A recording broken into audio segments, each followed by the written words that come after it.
Hello everyone. आज हम लोग बात करने वाले हैं क्लास 10th का जो बहुत इंपॉर्टेंट चैप्टर है ट्रिग्नोमेट्री का एमसीक्यू और प्रीवियस ईयर क्वेश्चन।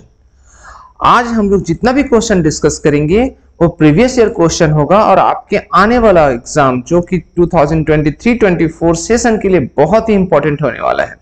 तो चलिए देखते हैं हम लोग वन बाय वन एक एक क्वेश्चन, और साथ ही साथ आप क्वेश्चंस को देखेंगे, वीडियो को पॉज करेंगे, खुद से बनाने का कोशिश करेंगे, और जब बन जाएगा या फिर नहीं बनेगा तो आप फिर मैच करेंगे आंसर या फिर समझने का कोशिश करेंगे। चलिए पहला क्वेश्चन यहाँ है, the value of sin square 30 degree minus cos square 30 degree is. क्या होता है बच्चा? sin square 30 degree minus cos square 30 degree का वैल्यू क्या होगा? तो अब हम इसको कैसे सॉल्व करेंगे? आई होप कि आप लोग वीडियो को पॉज करके खुद से सॉल्व करना, नहीं होता है तभी फिर आप हमारा सॉल्यूशन देखना, हो जाता है तो फिर आंसर मैच करके आगे बढ़ना। तो चलिए स्टार्ट करते हैं। सबसे पहले यहाँ पे हम लोग सॉल्व करने के लिए जानेंगे sin 30 डिग्री का वैल्यू। तो sin 30 डिग्री का वैल्यू क्या होता है बच्चा? 1/2। ठीक है। अच्छा, यहाँ पर sin स्क्वायर 30 डिग्री बोल रहे हैं तो फिर हम इसको sin स्क्वायर 30 डिग्री लिखेंगे। जब लेफ्ट हैंड साइड हमने स्क्वायर लिखा तो राइट हैंड साइड भी क्या होगा? स्क्वायर हो जाएगा। तो इसका वैल्यू क्या आ गया? 1/4। आई होप यहां तक कंसेप्ट क्लियर है। अच्छा, cos 30 डिग्री का वैल्यू क्या होता है? तो cos 30 डिग्री का वैल्यू होता है बच्चा √3/2। फिर से वही बात, cos स्क्वायर 30 डिग्री का वैल्यू क्या हो जाएगा? तो स्क्वायरिंग √3/2 का स्क्वायर हो जाएगा। तो इसको सॉल्व करेंगे तो क्या मिल जाएगा? 3/4। √3 का स्क्वायर 3, 2 का स्क्वायर 4। तो cos स्क्वायर 30 डिग्री का वैल्यू हो गया √3/4।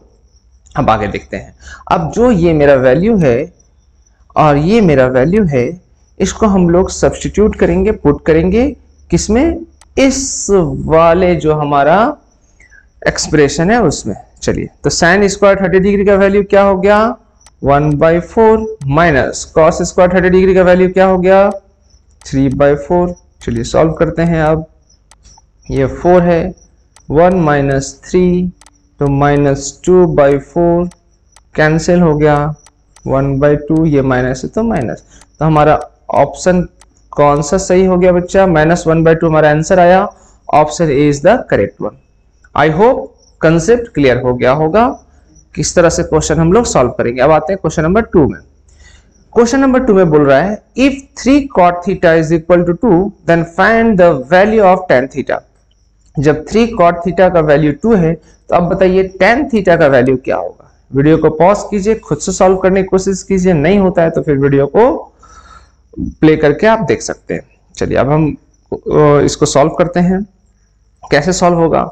यहां देखिए, 3 cot theta is equal to 2 है तो cot थीटा का वैल्यू क्या हो जाएगा? 2/3। इस 3 को राइट हैंड साइड ट्रांसपोज करेंगे, 3 मल्टीप्लाई है cot के साथ, राइट हैंड साइड जाएगा तो 3 डिवाइड हो जाएगा। चलिए बहुत अच्छा। अब यहाँ tan थीटा का बारे में बोल रहा है तो tan थीटा हम जानते हैं, tan theta into cot theta is equal to क्या होता है? 1। तो अब cot थीटा का वैल्यू हमें पता है, cot थीटा का वैल्यू है यहाँ पे ये मल्टीप्लाई 2/3 इज इक्वल टू 1। अब इसको हम सब्स्टिट्यूट करेंगे राइट हैंड साइड। किसको राइट हैंड साइड सब्स्टिट्यूट करेंगे? 2/3 को। 3 मेरा डिवाइड में राइट हैंड साइड जाएगा तो मल्टीप्लाई हो गया, ये डिवाइड में आ गया। तो बताइए tan थीटा का वैल्यू क्या हो गया? 3/2। 3/2 कौन सा ऑप्शन सही है? B is the correct option. चलिए नेक्स्ट क्वेश्चन देखते हैं हम लोग। क्वेश्चन में नेक्स्ट क्वेश्चन है, जब sin a और cos a का वैल्यू हमारा इक्वल होगा तो बताइए a का वैल्यू क्या होगा? तो ये बहुत ही इजी क्वेश्चन है। हम लोग किस तरह से क्वेश्चन को सॉल्व करेंगे, इसका आपको थोड़ा सा बेसिक नॉलेज होना चाहिए। अगर आपको ट्रिग्नोमेट्री का बेसिक में जरा सा भी प्रॉब्लम है तो आपको डिस्क्रिप्शन बॉक्स में लिंक मिल जाएगा। आप सबसे पहले बेसिक वाला वीडियो देख करके आइए और उसके बाद इस क्वेश्चन को सॉल्व करेंगे। इस तरह का कोई भी क्वेश्चन को सॉल्व करेंगे तो आपके लिए चीजें आसान हो जाएगा। आपको डिस्क्रिप्शन बॉक्स में लिंक मिल जाएगा, जरूर से एक बार उसको देख करके आइए। चलिए अब हम लोग इस क्वेश्चन को सॉल्व करते हैं। अब यहाँ क्या करेंगे, नॉमेनक्लेचर करेंगे, नेमिंग करेंगे ए बी सी। जरूरी नहीं है ए बी सी आप कहीं भी लिख सकते हो, ए यहां से भी स्टार्ट कर सकते हो, कोई फर्क नहीं पड़ता। तो ए बी सी हमने यहाँ पे लिखा। अब यहाँ पर देखिए ये जो सैन ए, इस एंगल के बारे में बात कर रहे हैं, तो हमें पता है सैन ए या सैन थीटा एक ही चीज है। सैन ए का वैल्यू क्या होता है, परपेंडिकुलर बाय हाइपोटेन्यूज। ये perpendicular by hypotenuse, base by hypotenuse, ये सब कैसे आता है ये आप जरूर बेसिक वाला को वीडियो देख करके आइए, डिस्क्रिप्शन बॉक्स में आपको लिंक मिल जाएगा। चलिए तो अब cos a का वैल्यू क्या होता है बच्चा, बेस बाय हाइपोटेन्यूज। तो अब यहाँ पर परपेंडिकुलर क्या है मेरा, देखिए this portion, this is called perpendicular, this one is called base और this one is called hypotenuse. किसके लिए, ये एंगल ए के लिए, और एंगल सी के लिए फिर उल्टा हो जाएगा, ये बेस हो जाएगा, परपेंडिकुलर हो जाएगा और ये हाइपोटेन्यूज, हाइपोटेन्यूज ही रहेगा। तो अभी हम एंगल ए के लिए बात कर रहे हैं। तो परपेंडिकुलर मेरा क्या है, BC है, हमने लिखा है यहाँ पे BC। हाइपोटेन्यूज क्या है, हाइपोटेन्यूज मेरा है AC। चलिए अब इसके लिए cos A के लिए बेस क्या है, BA है, और हाइपोटेन्यूज क्या है, AC है। अब अकॉर्डिंग टू जो गिवन मेरा है sin A is equal to cos A है, मतलब sin A is equal to क्या है, cos A है। तो sin A और cos A मेरा बराबर है, तो sin A का वैल्यू क्या है, BC by AC is equal to cos A का वैल्यू क्या है, BA बाय AC। अच्छा AC और AC कैंसिल हो गया, तो हमारा रिजल्ट क्या आया बच्चा, BC is equal to BA। अब यहां पर देखिए BC और BA क्या है, रुकिए मैं थोड़ा सा चेंज कर देता हूं कलर को, कलर में चेंज कर रहा हूं, एक मिनट। हाँ यहां देखिए ये BC कौन सा है, this portion is BC and BA, this portion is BA। अब BC और BA क्या है, इक्वल है। यहाँ पे हमारा प्रूफ हो गया BC और BA इक्वल है। अब हमें पता है जब दो साइड इक्वल होता है किसी भी ट्रायंगल में, तो उस इक्वल साइड्स का जो अपोजिट एंगल है वो भी हमारा क्या होगा, इक्वल होगा। तो अब ये एंगल B हमारा 90 डिग्री है, एंगल B हमारा दिस इज 90 डिग्री। तो अब बताइए ये दोनों एंगल हमारा इक्वल है और दोनों एंगल बचा हुआ एंगल कितना हो जाएगा, 45 डिग्री होगा और 45 डिग्री होगा, क्योंकि angle sum property of a triangle हमें पता है 190 डिग्री होता है। एंगल ए और एंगल सी मेरा बराबर है और एंगल बी मेरा 90 डिग्री गिवन है, तो ये दोनों जो बराबर एंगल है वो 45 होगा। तो कौन सा ऑप्शन सही है, option b is the correct one. I hope सबको समझ में आ गया होगा। चलिए नेक्स्ट क्वेश्चन देखते हैं। अब ये नेक्स्ट क्वेश्चन क्या है, tan a। सबसे पहले इसका वैल्यू आपको खुद से फाइंड करना है, अगर नहीं होता है वीडियो को पॉज कीजिए, नहीं होता है तो फिर वीडियो को प्ले करके आप देख सकते हैं। चलिए इसको सॉल्व करते हैं। पहले थोड़ा सा मैं चेंज कर देता हूं इंक का कलर की आपके लिए बेहतर हो।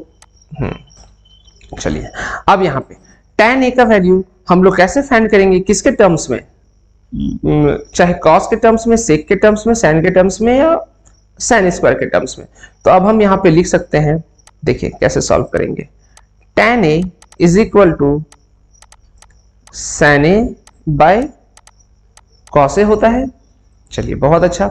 अब हम यहाँ पर देखेंगे कि जितना भी ऑप्शन है सब में स्क्वायर लगा है बच्चा, जितना भी ऑप्शन है सब में स्क्वायर लगा है। तो एक काम करते हैं, हम स्क्वायरिंग बोथ साइड कर देंगे। जब हमने लेफ्ट हैंड साइड स्क्वायरिंग किया tan स्क्वायर a में, तो राइट हैंड साइड भी स्क्वायरिंग करेंगे, sin स्क्वायर a और cos स्क्वायर a। ये कलर दोनों सेम हो गया है, एक मिनट, ये ज्यादा बेहतर कलर है, ठीक है। तो अब हम लिख सकते हैं बच्चा tan square a is equal to sin square a by cos square a। अच्छा ये जब स्क्वायर राइट हैंड साइड जाएगा तो स्क्वायर किस में कन्वर्ट हो जाएगा, ट्रांसपोज होगा तो किस में कन्वर्ट होगा, स्क्वायर रूट में। जैसे प्लस हमारा राइट से लेफ्ट मींस लेफ्ट से राइट जाएगा या राइट से लेफ्ट जाएगा तो प्लस माइनस बन जाता है, माइनस प्लस बनता है, मल्टीप्लाई डिवाइड बन जाएगा, डिवाइड मल्टीप्लाई बनेगा। उसी तरह स्क्वायर स्क्वायर रूट बन जाएगा। ठीक है, आई होप इतना समझ में आ गया होगा। तो हम स्क्वायर को राइट हैंड साइड ले जाएंगे, क्यों ले जाएंगे, क्योंकि यहाँ पे वैल्यू बोल रहा है tan a का। तो चलिए जब ये हमने स्क्वायर को राइट हैंड साइड ले गया तो स्क्वायर रूट में कन्वर्ट हो गया, तो हम ये हो गया sin square a by cos square a। I hope इतना समझ में आ गया होगा। अब देखिए ये sin square a square root के अंदर है और sin स्क्वायर a को हम लिख सकते हैं साइन, इसको लिख सकते हैं साइन ए इंटू साइन ए, कोई दिक्कत यहां तक नहीं। अच्छा, अब रूट अंडर कॉस स्क्वायर ए है तो हम एज इट इज लिख देते हैं। चलिए अब tan a is equal to, ये देखो अब पेयर में हो गया, sin a पेयर में हो गया। अब जब पेयर में हो गया तो पेयर से हम जब ब्रेक करते हैं तो स्क्वायर रूट खत्म हो जाता है, तो ऊपर क्या हो गया sin a। अच्छा cos स्क्वायर a, अच्छा कौन सा ऑप्शन अभी तक आपको सही मिल रहा है? देखो ऑप्शन सी तो अभी तक मिल रहा है, लेकिन यहाँ पे जो डिनोमिनेटर है यहाँ पे आप देखोगे 1 माइनस साइन स्क्वायर ए के फॉर्म में है। तो हमें पता है यहाँ देखो cos स्क्वायर ए, हम पता है sine square a plus cos square a is equal to 1 होता है। अगर हम cos स्क्वायर को साइन स्क्वायर के फॉर्म में लिखना है तो हम लिख सकते हैं 1 माइनस साइन स्क्वायर ए, ठीक है। क्यों? क्योंकि ये ट्रांसपोज हो गया साइन राइट हैंड साइड, तो प्लस माइनस बन गया। तो अब हम cos स्क्वायर ए को लिख देंगे 1 माइनस साइन स्क्वायर ए, 1 माइनस साइन स्क्वायर ए। बताइए कौन सा ऑप्शन सही है? C is the correct option. वो तो हमें पहले ही पता चल गया था, ठीक है, क्योंकि ए, बी और डी में कहीं भी साइन नहीं है और ऑप्शन सी में साइन था, तो आप डायरेक्ट ऑप्शन सी को टिक मार्क कर सकते हो एज अ करेक्ट आंसर में। चलिए अब आते हैं क्वेश्चन नंबर 5 में, देखते हैं क्वेश्चन नंबर 5 क्या बोल रहा है। If sin x plus cos x is equal to 2 then find the value of sin 19x plus cos 20x is equal to क्या होगा। चलिए वीडियो को पॉज कीजिए, खुद से बनाने का कोशिश कीजिए। आई होप आप लोगों ने ट्राई कर लिया होगा। मेरी बारी। चलिए अब हम इसको कैसे सॉल्व करेंगे। सबसे पहले आप लोग ध्यान से यहाँ देखेंगे sin x और cos x का वैल्यू 2 दिया हुआ है, तो हम लोग इसी को यूज करेंगे। तो sin x plus cos x को हम लोग sin के फॉर्म में क्या लिख सकते हैं? 1 बाई sin x लिख सकते हैं। ये कैसे लिखा, हमारा बेसिक वीडियो है जो कि हमने ऑलरेडी डिस्क्रिप्शन बॉक्स में लिंक दे रखा है, वहां से आप जा करके इसका कंप्लीट बेसिक नॉलेज ले सकते हो, तो आपके लिए चीजें आसान हो जाएंगी। अब हम इसको सॉल्व करते हैं बच्चा। sin x के नीचे कुछ नहीं मतलब 1 और sin x का एलसीएम क्या हो जाएगा? sin x हो जाएगा। तो 1 में क्या मल्टीप्लाई करेंगे? sin x करेंगे तो ऊपर भी sin x, तो sin x into sin x sin square x plus 1 is equal to 2 होगा। चलिए अब देखते हैं sin square x plus 1 is equal to 2, ये sin x right hand side जाएगा तो 2 sin x हो गया। अब जब हम इसको सेम साइड ट्रांसपोज करेंगे तो क्या हो जाएगा? -2 sin x, ये राइट हैंड साइड से लेफ्ट हैंड साइड आएगा तो plus will become minus, minus हो जाएगा तो राइट हैंड साइड क्या बचा? 0। अब यहाँ पे आप देख पा रहे होगे ये जो टर्म है, ये टर्म आपका a माइनस बी का होल स्क्वायर के फॉर्म में है। तो हम लिख सकते हैं बच्चा, हम यहाँ पे sin x माइनस 1 का होल स्क्वायर, जब हम इसको सॉल्व करेंगे तो हमको, अगर हम sin x माइनस 1 को सॉल्व करेंगे तो देखना ये आ जाएगा a square plus b square minus 2ab, क्योंकि 1 का स्क्वायर क्या होता है? 1 ही होता है, इसलिए हमने इस फॉर्म में लिखा। अब हम इसको कुछ इस तरह से लिख सकते हैं बच्चा, sin x माइनस 1 और sin x माइनस 1 का इज इक्वल टू 0। तो अब हम एक sin x माइनस 1 को राइट हैंड साइड ले जाएंगे तो क्या हो जाएगा? sin x minus 1 is equal to 0 by sin x minus 1। तो 0 बाय एनीथिंग विल बी 0। अब हम थोड़ा इधर सॉल्व कर दे रहे हैं, तो sin x minus 1 is equal to 0, क्योंकि हम जानते हैं कोई भी चीज को, कोई भी 0 के साथ किसी भी नंबर को हम डिवाइड करेंगे तो हमारा आंसर क्या आता है बच्चा? 0। चाहे ये 2 हो, 3 हो, 4 हो, कुछ भी हो, हमारा आंसर 0 होगा। तो उसी तरह 0 को डिवाइड कर रहे हैं sin x माइनस 1 से, तो आंसर क्या हो गया? 0। अब हम इसको फर्दर सॉल्व करेंगे। sin x is equal to minus 1 right hand side जाएगा तो क्या हो जाएगा? प्लस 1। तो sin x का वैल्यू 1। अब हम इसको, इस जो sin x का वैल्यू है इसको हम यहाँ सब्स्टिट्यूट करेंगे। देखो sin x के प्लेस में 1 कर देते हैं, क्योंकि यहाँ पे मेरा दिया हुआ है, देखो मैं यहाँ पे लिख भी दे रहे हैं, आप लोग को प्रॉब्लम नहीं होना चाहिए। cos x is equal to 2, ये गिवन है, ये मेरा गिवन था, ठीक है। तो sin x के प्लेस में हमने 1 रखा, उसके बाद cos x is equal to 2 हो गया। अब cos x का वैल्यू क्या हो जाएगा? 2 माइनस 1, ये प्लस 1 राइट हैंड साइड जाएगा तो माइनस 1, तो cos x is equal to 1 हो गया। sin x का वैल्यू 1 है और cos x का वैल्यू भी 1 हो गया। अब हमको पता है, मान लीजिए जो वैल्यू है, मान लो sin 10x या sin 20x या sin 100x, तो हम राइट हैंड साइड भी 10 करेंगे। अगर left hand side sin 10x लिखें तो राइट हैंड साइड भी sin 1 का पावर 10 लिखेंगे। तो 1 का पावर 10 क्या हो जाएगा, sin 10x is equal to 1 हो गया। अगर यहाँ पे sin 19x होगा तो 1 का पावर भी 19 होगा, तो sin 19x का वैल्यू क्या हो जाएगा, 19 हो गया। उसी तरह cosec x का वैल्यू 1 है, अगर हम लेफ्ट हैंड साइड 20 कर रहे हैं तो राइट हैंड साइड भी 20 करना पड़ेगा, तो cosec 20x का वैल्यू क्या हो जाएगा, 1 ही हो जाएगा। 1 का पावर 20, क्योंकि 1 इंटू 1 इंटू 1 20 टाइम्स करेंगे तो 1 ही होगा। तो अब बताओ 1 प्लस 1 आंसर क्या हो गया, कौन सा ऑप्शन सही है, 2, means option c is the correct one, 2 is the correct answer. I hope सबको समझ में आ गया होगा। चलिए नेक्स्ट क्वेश्चन देखते हैं। नेक्स्ट क्वेश्चन बोल रहा है बच्चा, if 3x is equal to cosec theta and 3 by x is equal to cot theta, find the value of 3 under bracket x square minus 1 by x square। इसका value क्या होगा, बहुत इंपॉर्टेंट क्वेश्चन है, बहुत बार ये क्वेश्चन पूछ चुका है। चलिए अब इसको सॉल्व करते हैं। हमारा गिवन है 3x is equal to cosec theta, तो x के फॉर्म में यहाँ वैल्यू फाइंड करना है और 1 by x के फॉर्म में, तो हम इसी फॉर्म में x ये वैल्यू को ब्रेक करने की कोशिश करते हैं। तो x इज इक्वल टू क्या हो जाएगा, cosec थीटा बाय 3 लिख सकते हैं। चलिए इक्वेशन 1 हो गया। अच्छा सेकेंड, 3 बाय x का वैल्यू है cot थीटा, तो हम 3 को राइट हैंड साइड ट्रांसपोज करेंगे तो क्या हो जाएगा बच्चा, cot थीटा बाय 3। ये इक्वेशन 2 हो गया। कोई दिक्कत, अब हम जस्ट जो हमको वैल्यू फाइंड करना है उसमें सब्स्टिट्यूट करते हैं। तो 3x square minus 1 by x square, यह इसका वैल्यू हमें फाइंड करने के लिए बोल रहा है। तो एक काम करते हैं, अब हम x का वैल्यू जो हमने इक्वेशन 1 में फाइंड आउट किया है उसको यहाँ पे सब्स्टिट्यूट करते हैं। तो x के प्लेस में हो जाएगा cosec थीटा बाय 3, लेकिन स्क्वायरिंग है बच्चा तो इसको बड़ा ब्रैकेट में डाल देते हैं, तो स्क्वायर हो जाएगा माइनस 1 बाय एक्स का वैल्यू क्या है, 1 बाय एक्स का वैल्यू है cot थीटा बाय 3। अब स्क्वायरिंग है तो स्क्वायरिंग हमें यहां भी डालना होगा। अब चलिए नेक्स्ट देखते हैं। तो 3 अब हम सॉल्व करते हैं। cosec थीटा बाय 3 का होल स्क्वायर मतलब cosec square theta by 9 minus same चीज यहां भी हो जाएगा cot स्क्वायर थीटा बाय 9। अब यहाँ पे आपको पता होना चाहिए 3 एलसीएम लेंगे तो क्या होगा, 9 होगा। तो cosec square theta minus cot square theta लिख सकते हैं ऐसा। चलिए आई होप यहाँ तक सबको कंसेप्ट क्लियर हो गया होगा। अब यहाँ आइडेंटिटीज का यूज करेंगे। यहाँ देखिए आइडेंटिटीज का यूज करेंगे, क्यों, क्योंकि cosec square theta minus cot square theta का वैल्यू क्या होता है, 1 होता है।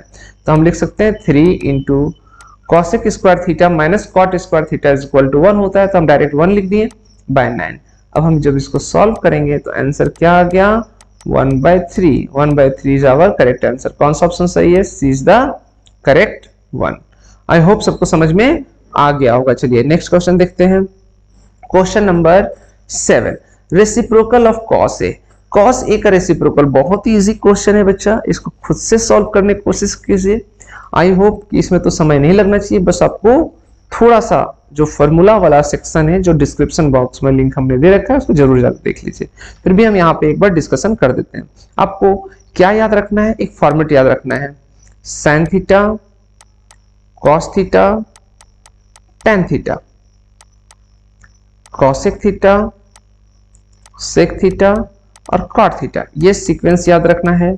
अब उसके बाद हम क्या करेंगे, ये सीक्वेंस के साथ बीच में मल्टीप्लाई करेंगे और सबको हम 1 1 से इक्वल कर देंगे। अब देखिए साइन थीटा और कॉसेक थीटा अगर दोनों का रिलेशन बोले तो दोनों का प्रोडक्ट क्या होता है, 1, या फिर बोल सकते हैं साइन का रेसिप्रोकल कॉसेक और कॉसेक का रेसिप्रोकल साइन है। उसी तरह कॉस थीटा का रेसिप्रोकल क्या है, यहाँ पे इस जो सेकेंड वाला हमारा आइडेंटिटीज है उसको हम कुछ इस तरह से लिख सकते हैं, cos theta is equal to 1/sec theta. तो बताइए कॉस थीटा का रेसिप्रोकल क्या हो गया, सेक थीटा। तो कौन सा ऑप्शन सही होगा, सी इज द करेक्ट वन। चलिए आई होप सबको समझ में आ गया होगा। चलिए अब नेक्स्ट क्वेश्चन देखते हैं बच्चा, इसमें क्या बोल रहा है। In right angle triangle ABC, right angle at B, AC is equal to 13 centimetre and AC is equal to O, ये दो बार हो गया। AC इज इक्वल टू, ये एक हमारा कट हो जाएगा, ये हम कट कर दे रहे हैं, ठीक है।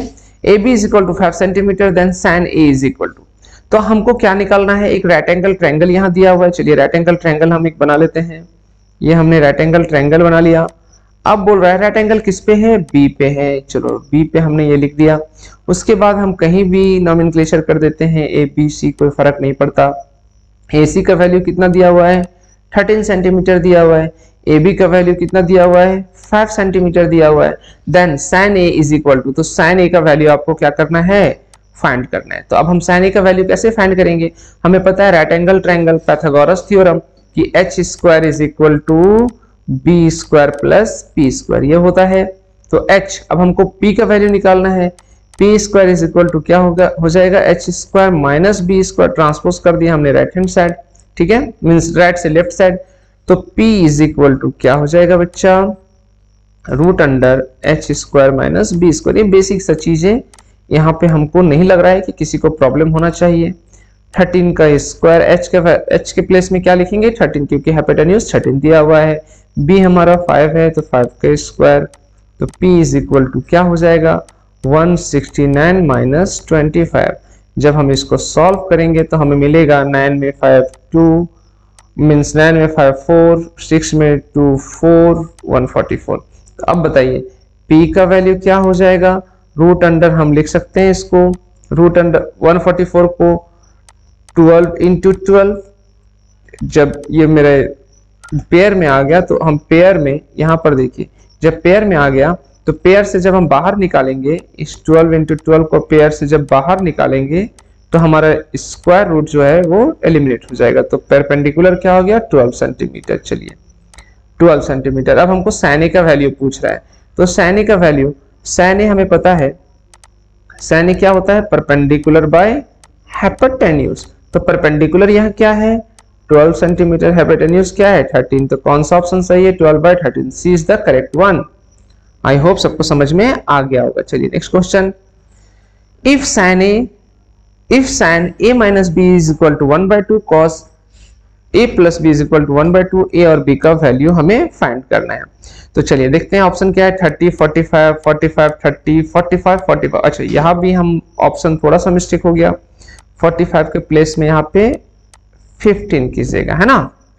चलिए अब देखते हैं कैसे सॉल्व करेंगे। वीडियो को पॉज कीजिए, खुद से सॉल्व करने की कोशिश कीजिए, नहीं होता है तो फिर हम यहाँ पे सॉल्व करेंगे। चलिए आई होप आप लोगों ने ट्राई कर लिया होगा। अब मेरी बारी। sin a minus B is equal to 1/2, तो ये sin के फॉर्म में है बच्चा, तो हम 1/2 को भी sin के फॉर्म में लिखेंगे। तो sin a माइनस बी, बताइए कौन सा ट्रिग्नोमेट्रिक वैल्यूज में 1/2 आता है, तो sin 30 degree is equal to 1/2 आता है। हम लिख सकते हैं 1/2 के प्लेस में sin 30 डिग्री, बहुत अच्छा है, sin कैंसिल हो गया, तो a minus B is equal to 30 degree, ये इक्वेशन 1 हो गया हमारा। अच्छा नेक्स्ट अब हम लोग देखते हैं, इसको हम बॉक्स बना देते हैं तो आपके लिए चीजें आसान हो जाएगा। उसी तरह से cos a प्लस b का वैल्यू क्या है 1/2। अच्छा अब फिर से हम cos a प्लस b, इस 1/2 को cos के फॉर्म में लिखने का कोशिश करेंगे। तो cos के कौन सा ट्रिग्नोमेट्रिक वैल्यूज में 1/2 आता है, तो हमें पता है cos 60 डिग्री में आता है। cos कैंसिल हो गया, तो a plus B is equal to 60 degree. इसको इक्वेशन 2 करते हैं और इसको हम बॉक्स के अंदर डाल देते हैं। अब हम यहाँ पे हम लोग यूज कर सकते हैं, हाँ, लीनियर इक्वेशन 2 वेरिएबल का एलिमिनेशन मेथड। तो a minus B is equal to 30 degree है और a plus B is equal to 60 degree है बच्चा। जब हम इसको सॉल्व करेंगे तो हमें मिलेगा, चलो हम इसको सॉल्व करते हैं, प्लस कर रहे हैं, ऐड हम कर रहे हैं, minus B plus B cancel हो गया, तो हमें क्या मिलेगा 2a is equal to 90 degree. अच्छा 1 इज इक्वल टू 90, इस 2 को राइट हैंड साइड ले जाएंगे तो क्या हो जाएगा डिवाइड, तो a का वैल्यू 45 डिग्री हो गया। चलिए a का वैल्यू 45 डिग्री, तो यहाँ पे आप देख रहे होंगे b और c ऑप्शन में कोई एक सही है, d और a तो हमारा एलिमिनेट हो गया, इसको बोलते हैं एलिमिनेशन रूल। अब हम a का वैल्यू किसी एक, चाहे इक्वेशन 1 में या इक्वेशन 2 में सब्स्टिट्यूट करेंगे। तो चलो जो भी आपको आसान लगता है, चलो 2 में कर देता हूं। 45 degree plus B is equal to 60 degree हो गया, तो b is equal to 60 minus 45। बताइए कौन सा ऑप्शन सही है? ये हो जाएगा 15 डिग्री। a का वैल्यू 45 डिग्री और b का वैल्यू 15 डिग्री। कौन सा ऑप्शन सही? c is the correct one. अब आते हैं हम लोग नेक्स्ट क्वेश्चन में। नेक्स्ट क्वेश्चन क्या है? बहुत इजी क्वेश्चन है ये, एक नंबर। मतलब अगर आपको बेसिक नॉलेज है ट्रिग्नोमेट्री का, अगर आप जाकर डिस्क्रिप्शन बॉक्स वाला लिंक में वीडियो देख लेते हो तो हम गारंटी दे रहे हैं आपको, जो 20 क्वेश्चंस का जो एमसीक्यू होगा उसमें से जितना भी ट्रिग्नोमेट्री का क्वेश्चन होगा आपका एक भी क्वेश्चन नहीं छूटने वाला है, और सो भी सही एकदम एक्यूरेसी के साथ आप बना के आने वाले हो। तो चलो इसमें क्या बोलता है? If in a triangle ABC A and B are complementary angle then tan C is. बोल रहा है एक ट्रायंगल है in a triangle ABC, right angle triangle, trigonometry का बात बोल रहा है तो राइट एंगल ट्रायंगल होगा, जिसमें कि A B कॉम्प्लीमेंट्री एंगल है। कॉम्प्लीमेंट्री एंगल मतलब क्या? एंगल A और एंगल B का सम कितना हो जाएगा? Angle A plus angle B का सम हो जाएगा 90 डिग्री। तो बचा कौन? C बचा। तो C, अब ये दोनों एंगल, ये एंगल और ये एंगल का सम 90 डिग्री है, तो C ऑटोमेटिकली कितना हो जाएगा? 90 डिग्री होगा, क्योंकि angle sum property of a triangle हमें पता है 180 डिग्री होता है। तो अब यहां बोल रहा है देन tan C का वैल्यू, तो tan C मतलब क्या हो गया? tan 90 डिग्री का वैल्यू। तो tan 90 डिग्री का वैल्यू क्या होता है? इनफाइनाइट, मतलब नॉट डिफाइन होता है। आपको पता है जब नॉट डिफाइन होता है तो कौन सा ऑप्शन सही होगा? Option A is the correct one. I hope आज का क्लास का जितना भी हमने एमसीक्यू किया सबको समझ में आ गया होगा। और अगर आप हमारे साथ जुड़े हुए हो या नहीं जुड़े हुए हो, पहली बार हमारा वीडियो देख रहे हो, तो चैनल को जरूर सब्सक्राइब कर लीजिएगा, जिससे कि आपका आने वाला समय में जितना भी एमसीक्यूज होगा, असर्शन रीजन होगा, प्रीवियस ईयर क्वेश्चन से रिलेटेड जितना भी केस स्टडीज होगा, और साथ ही साथ जो 2 मार्क्स 3 मार्क्स और 5 मार्क्स का क्वेश्चन है उसका मैं पूरा सीरीज लाने वाला हूं, आपके लिए बहुत बेनिफिशियल होने वाला है। चलिए तब तक के लिए thank you, bye bye, take care.